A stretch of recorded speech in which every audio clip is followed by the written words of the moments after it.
സ്ഥാനമാനങ്ങളുടെ പിന്നാലെ ഓടിപ്പോകുന്നവർ കമ്മ്യൂണിസ്റ്റുകാരാണ് എന്ന് പറയാൻ കഴിയില്ല. ഇവിടെ സംഭവിച്ചിരിക്കുന്ന പാർലമെന്ററി അവസരവാദത്തിന്റെ ചെളിക്കുണ്ടിയിൽ അദ്ദേഹം വിട്ടിരിക്കുകയാണ്.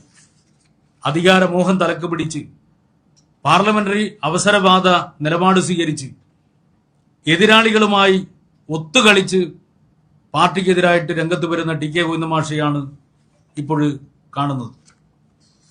അപ്പോൾ പാർട്ടി ജില്ലാ കമ്മിറ്റി കാര്യം വളരെ വിശദമായി ചർച്ച ചെയ്യുകയും പാർട്ടി ജില്ലാ സെക്രട്ടേറിയറ്റ് അംഗമായിട്ടുള്ള ടി കെ ഗോവിന്ദൻ മാഷ് നിയമസഭാ തെരഞ്ഞെടുപ്പിൽ പാർട്ടി നയത്തിനും തീരുമാനത്തിനും വിരുദ്ധമായി താൻ മത്സരിക്കുമെന്ന് പ്രഖ്യാപിക്കുകയും UDFന്റെ പിന്തുണ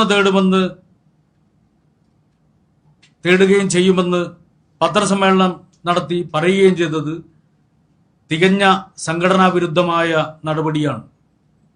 ഇത് കണക്കിലെടുത്തുകൊണ്ട് ഗോവിന്ദൻ മാഷെ പാർട്ടിയിൽ നിന്ന് പുറത്താക്കുന്നതിന് വേണ്ടി ജില്ലാ കമ്മിറ്റി തീരുമാനിക്കുകയും ആ തീരുമാനത്തിന് പാർട്ടി സംസ്ഥാന കമ്മിറ്റിയുടെ അംഗീകാരം ലഭിക്കുകയും ചെയ്തിട്ടുണ്ട് എന്നുള്ള കാര്യമാണ് നിങ്ങളെ അറിയിക്കാനുള്ളത്.